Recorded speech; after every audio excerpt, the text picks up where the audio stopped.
ये है Gurugram millennium city, नए भारत का चमकता टिमटिमाता प्रतिबिंब, ग्लोबल इंडिया का शोकेस, जिसे मल्टीनेशनल कॉर्पोरेशंस अपना घर कहते हैं। और ये है गुरुग्राम की सच्चाई कुछ घंटे बारिश के बाद। हमारे देश में कोर्ट, कैग, पीआईएल सबको दबा दिया गया है, लेकिन इंद्र देवता कुछ ही घंटों के अंदर करप्शन, धांधली, दलाली की पोल खोल देते हैं और एक दिन के लिए ही सही, लोगों को टैक्स देने के बाद भी कॉकरोच होने का एहसास भरपूर होता है।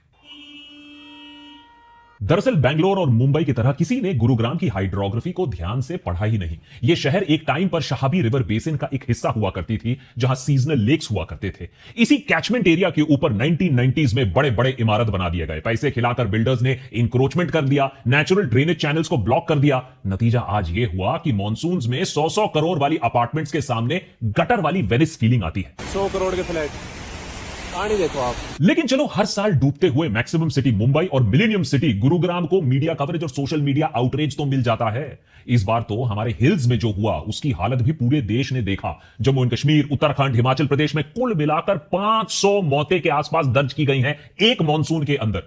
लेकिन जो पंजाब में आज हो रहा है वो शायद इससे भी ज्यादा ट्रेजिक और इससे भी ज्यादा प्रिवेंटेबल ट्रेजेडी है। लेकिन चाहे वो 1988 हो, 2008 हो या 2028 ही क्यों ना हो, हम कुछ सीखने वाले कहां हैं। पंजाब 40 सालों में सबसे बुरे बाढ़ का आज सामना कर रहा है। 30 लोगों की जान जाने की पुष्टि हो चुकी है। यह आंकड़ा और भी बढ़ सकता है आने वाले दिनों में। 3 लाख एकड़ की खेती बाड़ी तबाह हो चुकी है। 1000 से ज्यादा गांव डूब चुके हैं। 12,000 लोगों को रेस्क्यू किया गया है और हजारों और बेघर हो चुके हैं। हिमाचल प्रदेश और जम्मू एंड कश्मीर में तेज बारिश के चलते सतलज और ब्यास और रावी नदी उफान पर है। बाढ़ का पानी गुरदासपुर, अमृतसर, तरनतारन, फिरोजपुर, पठानकोट, कपूरथला, होशियारपुर डिस्ट्रिक्ट्स में तबाही मचा रहे हैं। रावी और ब्यास नदी पर आधे दर्जन परमानेंट या टेम्पररी एम्बैंकमेंट्स भी कोलैप्स कर चुके हैं। पानी का बहाव इतना तेज है। और उधर भाखड़ा, पौंग और रंजीत सागर जो बांध है, उन पर भी पानी उनको छोड़ना पड़ रहा है, जिससे आने वाले दिनों में और भी गांव और भी शहर और स्कूल, खेती बाड़ी पानी के नीचे जा सकते हैं। बारिश इतनी तेज हुई है कि 36 घंटों के अंदर अंदर भाखड़ा डैम का स्तर 4 फीट बढ़ गया। अभी डैम अपने डेंजर मार्क के आसपास आ चुकी है। पौंग डैम और रंजीत सागर डैम तो पिछले हफ्ते ही अपना डेंजर मार्क क्रॉस कर चुकी थी और इनसे पानी रिलीज करना पड़ा, जो बांध है उस पर प्रेशर कम करने के लिए। इतने पानी ने पंजाब के कई इलाकों को तबाह कर दिया है। नेशनल डिजास्टर रिस्पांस फोर्स या NDRF, army, border security force अपना search and rescue operations conduct कर रही है। वहीं मीटरोलॉजिकल डिपार्टमेंट ने आने वाले दिनों में और भी बारिश का प्रेडिक्शन किया है। अब ये चिंता का विषय है, इसलिए क्योंकि यहां के जो एरियाज हैं उनके रिजर्वॉयर्स सितंबर एंड तक भर जाते हैं जब मॉनसून खत्म होता है। लेकिन आलम अभी यह है कि सितंबर की शुरुआत हुई है और ऑलरेडी बांध ओवरफ्लो कर रहे हैं और भी ज्यादा बारिश अभी बाकी है। 2025 के फ्लड्स ने पंजाब में 1988 की यादें ताजा कर दी हैं। 1988 वो साल जब सतलज, ब्यास और रावी नदी वाटर ऑफ सोरोस बनकर 500 लोगों की जानें ले लेती है। उस साल ताबड़तोड़ बारिश मार्च के महीने में शुरू होती है और सितंबर में बारिश रुकने की जगह और ज्यादा तेज हो जाती है। नतीजा यह होता है कि गुरदासपुर से लेकर लुधियाना, जलंधर से लेकर संगरूर तक मानो पूरा पंजाब पानी के नीचे आ गया हो। इस बड़े हादसे के बाद सरकार ने कई स्टडीज करवाई पता लगाने के लिए कि मेन कारण क्या था। हर स्टडी ने यह पाया कि मेन कल्प्रिट मॉनसून्स में ओवरफ्लोइंग रिवर्स है, लेकिन उतना ही इंपॉर्टेंट था हमने क्या काम किया था। हमारा ह्यूमन इंटरवेंशन, हमारी गलती। पुअर मैनेजमेंट, जो हमने वाटर मैनेजमेंट करना था वो हमने ठीक से किया ही नहीं। जो वाटर ड्रेनेज सिस्टम था उसे हमने ठीक से चलाया नहीं। केनाल्स, नेचुरल वाटरवेज जो थी वो चोक थी। दूसरी बांध जो है, छोटे बांध हैं, उनको हमने ठीक से मेंटेन नहीं किया। उसके ऊपर इलीगल माइनिंग किया, डिफॉरेस्टेशन किया, इलीगल एंड माइंडलेस कंस्ट्रक्शन जो किया फ्लड प्लेन के ऊपर। बेसिकली आ बैल मुझे मार। सालों से एक्सपर्ट्स की वार्निंग्स के बावजूद पंजाब की नदियों को डीसिल्ट नहीं किया गया। उनकी वाटर कैरिंग कैपेसिटी कम होती गई। ऊपर से क्लाइमेट चेंज आज स्कूल की टेक्स्ट बुक में एक अध्याय बनकर नहीं रह गया है। इंडिया और पाकिस्तान, पंजाब की अगर हम बात करें तो क्लाइमेट चेंज रेगुलरली तबाही मचा रही है हमारी आंखों के सामने। पाकिस्तान, पंजाब में तो हालत और भी ज्यादा खराब है। 20 लाख लोग इंपैक्ट हुए हैं इस फ्लडिंग के चलते इस साल। सरकार ने 7.5 लाख लोगों को रेस्क्यू किया है। 5 लाख लाइव स्टॉक फ्लड में, अभी फ्लड के पानी में फंसे हुए हैं। 850 जाने ऑलरेडी जा चुकी हैं। पंजाब में लोग इस बाढ़ का मुकाबला डटकर कर रहे हैं। सरकार मदद करे या ना करे, लोग खुद एक दूसरे की मदद जरूर कर रहे हैं। जगह जगह पर लंगर भी आपको दिखने को मिलेंगे। लेकिन क्या इस बाढ़ के बाद लोग अपने कामकाज में फिर से वापस लग जाएंगे, बिजी हो जाएंगे, या इस बात की मांग करेंगे कि इतने इतने बड़े बड़े बांध बनने के बाद, प्रीवियस बाढ़ होने के बाद आज हालत 2025 में ऐसा क्यों है? घाघर नदी आज भी मॉनसून में तबाही क्यों मचा रही है? क्या सब कुछ नेचर्स फ्यूरी, क्लाइमेट चेंज बोलकर हम सह लेंगे चुपचाप, या इस बात को समझने की हिम्मत रखेंगे कि इसमें हमने क्या गलत किया है, हमारी मिस्टेक क्या है, कहां कहां हम अंधे हो गए हैं? बात अंधेपन की हो रही है तो पहले नेता टाइप लोगों की बात पहले कर लेते हैं। आप सरकार पर लोगों का खासा गुस्सा है इस बाढ़ के बाद, और कभी कभी ये जो क्रेडिट लेने की जो आदत है ये बैकफायर भी कर जाती है, जैसा कि पंजाब के 3 मिनिस्टर्स को पता चला जब वो फ्लड इंस्पेक्शन के लिए बोट राइड पर निकले। ਮੈਂ ਨਾ ਸਵੀਡਨ ਗਿਆ ਕਰੂਜ਼ ਦੇ ਵਿੱਚ ਨਾ 24 ਘੰਟੇ ਵਿੱਚ ਹੀ ਉਹ ਗੋਆ ਦੇ ਵਿੱਚ सुना आपने, बोट राइड पर बैठे रिलीफ मेजर्स लोगों की दुख दर्द की बातें नहीं हो रही हैं, बल्कि कैमरा ने उन्हें स्वीडन और गोवा में लग्जरी क्रूजेस के बारे में डिस्कस करते हुए पकड़ लिया। जाहिर सी बात है कि लोग गुस्सा हैं और कह रहे हैं इलेक्शन आने दो, भूलेंगे नहीं। उधर भगवंत मान प्रधानमंत्री को चिट्ठी पर चिट्ठी लिख रहे हैं कि पंजाब के 60,000 करोड़ रुपए जो फंड्स हैं वो सेंटर के पास जो फंसे हुए हैं उनको भाई रिलीज कर दो, जिससे हम लोगों का रिलीफ, रिहैबिलिटेशन और एड कर पाए। पंजाब फाइनेंस मिनिस्टर हरपाल सिंह चीमा ने बीजेपी सरकार और प्रधानमंत्री मोदी पर निशाना साधा, कहा कि वो पंजाब की तरफ देख भी नहीं रहे। वैसे बात तो सही है, टेक्सास में बाढ़ आ जाती है तो प्रधानमंत्री मोदी ट्वीट करते हैं, पाकिस्तान में बाढ़ आ जाती है तो प्रधानमंत्री मोदी सपोर्ट अपना देते हैं, अफगानिस्तान में अर्थक्वेक आता है तो झटके खत्म होते ही नहीं मोदी जी का ट्वीट आ जाता है, सपोर्ट आ जाता है। लेकिन पंजाब से इतना लगाव कि एक ट्वीट भी नहीं इतने सारे दिनों में। अच्छा, हो सकता है एससीओ समिट में बिजी थे, उस पर भी हमने पूरा एपिसोड बनाया था, देख लीजिएगा। प्रधानमंत्री चाइना से वापस आते हैं, भगवंत मान को फोन मिलाते हैं, बोलते हैं नहीं नहीं सेंटर पूरा सपोर्ट करेगा। लेकिन एक बात तो साफ है, वार्निंग होते हुए भी आप सरकार ने समय रहते हुए सही कदम नहीं उठाए थे। लेकिन ऐसा नहीं है कि भगवंत मान सरकार कोई भी काम नहीं कर रही है, नहीं नहीं, अरे ठोस कदम उठा रही है। जैसे कि अपने ही पार्टी के सनौर एमएलए हरमीत सिंह को अरेस्ट करवाकर। दरअसल हुआ ये, एमएलए हरमीत सिंह ने अपनी ही आम आदमी पार्टी सरकार के खिलाफ ना कुछ बातें कह दी। अब उन्होंने कड़ी निंदा कर दी अपने पार्टी के एक्शंस के बारे में, और ये कि दिल्ली लॉबी जो है वो पंजाब के मामलों में दखलंदाजी कर रही है। हरमीत सिंह चाहते थे कि भगवंत मान उन अफसरों को ड्यूटी से हटा दे जिन्होंने फ्लड से पहले सही एक्शन नहीं लिया। अब सही एक्शन नहीं लिया तो उससे हुआ क्या, उनकी कंस्टिट्यूएंसी में 11 गांव थे वो डूब गए। अब जो गांव के लोग हैं उनका गुस्सा उन पर फूट पड़ा। अब वो अपने बचाव करने में अपनी ही सरकार को क्रिटिसिज्म करने लगे। लेकिन फिलहाल हो ये रहा है कि एमएलए साहब पर पंजाब पुलिस का कहर भी अब टूट पड़ रहा है, जब एक पुराने रेप केस के सिलसिले में उन्हें अरेस्ट करने के लिए पूरी पंजाब पुलिस की टोली पहुंच गई, फिर उनको एसयूवी में बैठकर वहां से भागना पड़ा। देखिए, हर आपदा में राजनीतिक पार्टियां अपना अवसर ढूंढती हैं।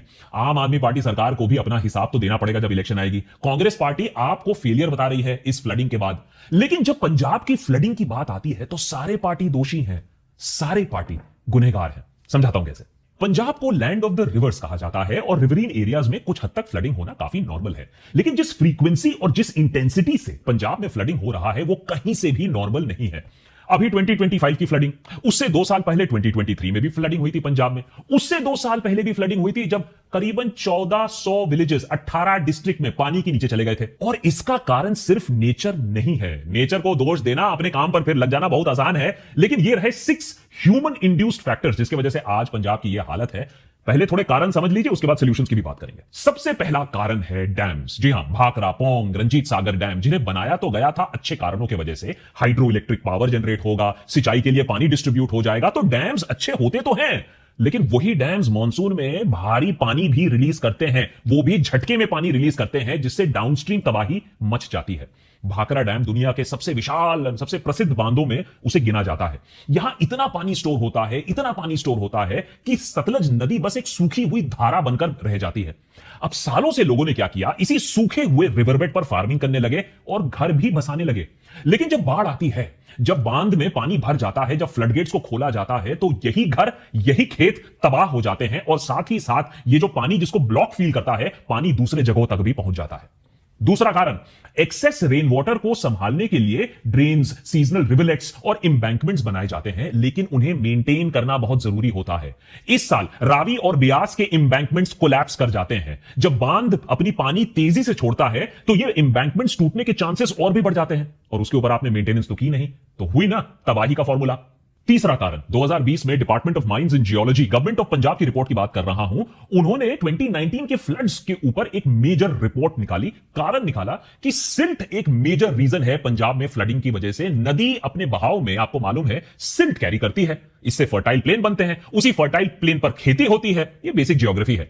लेकिन इंसानों ने रिवर को कंट्रोल करने के लिए दोनों साइड पर एम्बैंकमेंट्स बना दी ऊंची ऊंची।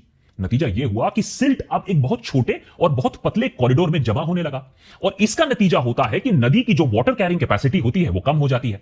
अब पानी है भाई साहब, वो तो अपना रास्ता कहीं ना कहीं ढूंढ ही लेती है, और भारी नुकसान फिर किसानों को सहना पड़ता है। अब पंजाब सरकार को इस रिपोर्ट को देखकर, इस रिपोर्ट को पढ़कर एक डीसिल्टिंग प्रोग्राम शुरू करना था, क्योंकि इससे नदी की वाटर कैरिंग कैपेसिटी 15,000 से 50,000 क्यूसेक तक बढ़ सकती थी। एक छोटा एग्जांपल देता हूं। सतलज नदी 416 किलोमीटर का बहाव है, 1500 मीटर्स का इसकी चौड़ाई है। वाटर कैरिंग कैपेसिटी बोले तो 2 लाख से 3 लाख क्यूसेक है इस नदी में। लेकिन सिल्टिंग की वजह से, सरकारी रिपोर्ट बोल रहा हूं, सिल्टिंग की वजह से नदी की कैपेसिटी कम होकर 80 से 90,000 क्यूसेक रह गई है। अब जब कैरिंग कैपेसिटी ही इतनी कम हो जाएगी तो नेचुरली फ्लडिंग तो होगी ही, क्योंकि नदी का पानी कहीं ना कहीं तो जाएगा। यह सब जानते हुए भी सरकार ने इस पर खास फोकस नहीं दिया। आप सोचो, जो फ्लड रिलीफ में काम कर रहे हो, जो फ्लड रिलीफ में आप पैसा लगा रहे हो, वही पैसा अगर आपने डीसिल्टिंग में लगा दिया होता तो पंजाब के आज इतने बुरे हाल ना होते। चौथा पॉइंट, फ्लड प्रोन एरियाज के ऊपर कंस्ट्रक्शन करना जानबूझ के। आज अगर पटियाला अंडर वाटर है तो वो इसलिए है क्योंकि शहर के कई हिस्से चोल या सीजनल रिवरलेट लैंड के ऊपर बना दिए गए हैं।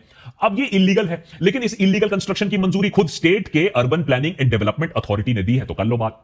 पांचवा कारण, पंजाब की पैडी कल्टीवेशन भी सिचुएशन को और बिगाड़ती है। पहले कॉटन मेज कल्टीवेशन हुआ करता था, पंजाब के एग्रो क्लाइमेटिक कंडीशन को यह सूट करता था। एक्सेस रेन वाटर जो होता था वो जमीन में खिंच जाती थी, लेकिन पैडी को तो पहले से ही स्टैंडिंग वाटर चाहिए होता है, तो अगर इसके ऊपर आप बारिश करा दोगे तो natural absorption into the land तो होगा नहीं। छठा कारण, क्लाइमेट चेंज, और जिस आग में हम और घासलेट आज डाल रहे हैं। नॉर्थ पोल साउथ पोल के बारे में तो आपने सुना है, हिमालयस को दुनिया का 3rd पोल कहा जाता है, और क्लाइमेट चेंज का इंपैक्ट पहले यहां दिख रहा है। हिमालयस के ग्लेशियर्स और पर्माफ्रॉस्ट एशिया के 10 मेजर नदियों को फीड करते हैं, जिन नदियों के भरोसे बाय द वे 1.3 बिलियन लोगों की जिंदगी चलती है। लेकिन क्लाइमेट चेंज के चलते ग्लेशियर्स तेजी से रिट्रीट कर रहे हैं, वाटर फ्लो जो हो रहा है वो अनप्रिडिक्टेबल बन रहा है, जिसकी वजह से फ्लड्स, लैंडस्लाइड, फ्लैश फ्लड्स हैं, उनके चांसेस बढ़ रहे हैं दिन ब दिन। जैसे कि घाघर एक सीजनल रेनफेड रिवर है, माने उसके ऊपर ना कोई बांध है ना कोई वाटर कंट्रोल फीचर है, लेकिन जब हिमाचल हरियाणा से भारी बारिश होगी, उनके कैचमेंट एरिया में बहुत ज्यादा अगर बारिश होती है तो यह पानी का उफान इस नदी में आ जाता है और पंजाब में तबाही मचाता है। तो यह पूरा इंटरकनेक्टेड होता है। यह मैंने आपको सिर्फ कुछ कारण बताए हैं, कारण इससे भी ज्यादा है। अब आप बोलोगे कि फिर सोल्यूशन क्या है? ये तो क्लाइमेट चेंज है, हम कुछ कर नहीं सकते हैं। कर बहुत कुछ सकते हैं, पूरी चीज अगर खत्म नहीं कर सकते हैं तो मिटिगेट कर सकते हैं, माने जो जान माल का जो नुकसान होता है उसे कम कर सकते हैं। देखिए, सबसे पहले तो मैं हमेशा कहता हूं, मैं पहले आपको मानना पड़ेगा प्रॉब्लम है। आधे लोग तो बोलते हैं प्रॉब्लम ही नहीं है, सब चंगा सी है। लेकिन अगर आपने मान लिया कि प्रॉब्लम है तो सबसे पहले, चाहे वो आम आदमी पार्टी हो या कांग्रेस हो या एसएडी हो या बीजेपी हो, सबको बोलना पड़ेगा कि हमने पंजाब में वी हैव मेस्ड अप, हमने कुछ नहीं काम किया है, हमें इस मामले में और सीरियस होने की दरकार है। अगर आपने ये बात मान ली है तो सारे पार्टीज मिलकर एक प्लेज ले सकते हैं कि पार्टी में जो भी पावर में हो, ये सारे जो काम हैं जो मैं अभी आपको बता रहा हूं, ये कोई भी पार्टी जो है वो पावर में है वो करेगी, यहां से पैसे चुराएगी नहीं, इस पर फोकस हटेगा नहीं। सबसे पहला, आपको रेगुलर मेंटेनेंस और अपकीप ऑफ डैम्स करना है। आप डैम तो बना दोगे, लेकिन अगर उसके गेट्स को मेंटेन नहीं करोगे, अगर बहाव को कंट्रोल नहीं करोगे, प्रॉपर अटेंशन टू फंड्स नहीं दोगे, तो जब क्राइसिस होगा तब बोलोगे हमारे पास तो पैसे ही नहीं थे। अगर आप जो बंद हैं, अगर जो इंबैंकमेंट्स हैं उन्हें स्ट्रेंथन नहीं करोगे, मॉनसून से पहले उनकी मरम्मत नहीं करोगे, तो वो टूटेंगे और उसके बाद फ्लडिंग होगी। जो इनडिस्क्रिमिनेट सैंड माइनिंग होती है, जिसके बारे में इंडिपेंडेंट मीडिया रिपोर्ट करती है, जर्नलिस्ट की मौतें हो जाती हैं क्योंकि इसमें सरकार और पुलिस मिली रहती है, उसे आपको रोकना होगा। क्योंकि सैंड माइनर्स रिवरबेड में डिगिंग करते हैं, बंद के पास एम्बैंकमेंट्स के पास वो डिगिंग करते हैं, जिससे ये जो एम्बैंकमेंट्स हैं ये अपने आप कमजोर हो जाती हैं, मॉनसून में टूट जाती हैं। अब जो स्टेट का जो वाटर रिसोर्सेज डिपार्टमेंट है उसने ऑलरेडी 2024 एक गाइडबुक निकाला था। तो ये देखिए, जो सोल्यूशन है ये अननोन नहीं है। आप सोचिए, गाइडबुक है जिसे 2010, 2013, 2019, 2023 के फ्लड्स को देखकर बनाया गया था। गाइडबुक में लिखा हुआ है कि structural measures, drainage system improve करने की दरकार है, कि आपको प्री आइडेंटिफाई करना है कौन सा इमरजेंसी रूट है, कौन से लोगों के लिए शेल्टर लोकेशन है, कहां से पानी का बहाव जाएगा, ये सारी चीजें आइडेंटिफाई कर उस पर एक्शन लेने की दरकार है। लेकिन क्या हुआ इस गाइडबुक का? इसको डस्टबिन में फेंक दिया जाता है। क्लाइमेट चेंज को आज हम रोक तो नहीं सकते हैं, वो टाइम तो हम निकल गया, लेकिन क्या क्लाइमेट चेंज के लिए हम रेडी हो सकते हैं? आपको जानकर हैरानी होगी कि सिर्फ 10% ऐसे शहर हैं हमारे पूरे देश में जिसके पास स्टॉर्म वाटर सुएज सिस्टम है। माने अगर भारी बारिश होती है, पानी का भारी बहाव आता है, तो ये स्टॉर्म वाटर ड्रेनेज सिस्टम पानी को तेजी से शहर से बाहर निकाल सकते हैं। सिर्फ 10% शहर में यह सिस्टम है, इसीलिए 1 घंटे बारिश के बाद बड़े से बड़ा शहर पानी के अंदर आपको मिलेगा। और फाइनली, जो कैनाल सिस्टम है उसको आपको और इंप्रूव करना पड़ेगा। सिर्फ सिंचाई के लिए नहीं, जब एक्सेसिव वाटर होगा तो आपको ऐसे कैनाल्स डिजाइन करने होंगे जिससे एक्सेसिव वाटर बड़े नदी या लो लाइंग एरिया में चले जाए, अवे फ्रॉम पॉपुलेशन। ये सारी चीजें की जा सकती हैं। इन सारी चीजों के लिए पैसे भी हैं, टैक्स का पैसा बहुत है सरकार के पास, लेकिन कहीं ना कहीं फोकस नहीं है, क्योंकि हम बहुत ज्यादा पॉलिटिक्स खेलते हैं, अस वर्सेस देम, 80-20 का खेल हम खेलते रहते हैं। लेकिन याद रखिए, जिस दिन नेचर 80-20 का खेल खेलने लगेगी, अस वर्सेस देम का खेल खेलने लगेगी ना, हमें अपनी औकात याद आ जाएगी। तो अभी भी समय है, ये सिचुएशन देखो, कहां मुंबई डूब रहा है, कहां एनसीआर डूब रहा है, कहां हिल्स में यह हालत हो रही है, कहां पंजाब की यह हालत खराब है। नेचर ने वार्निंग तो बहुत दे दिया है। अभी इसको देखकर भी अंधे रहोगे, इसको देखकर भी आपस में ओछी पॉलिटिक्स खेलना चाहोगे, खेलोगे, लेकिन फिर अपने आप को अंडर वाटर जरूर पाओगे। Hello, how are you? I am under the water. Please help me. Here too much raining.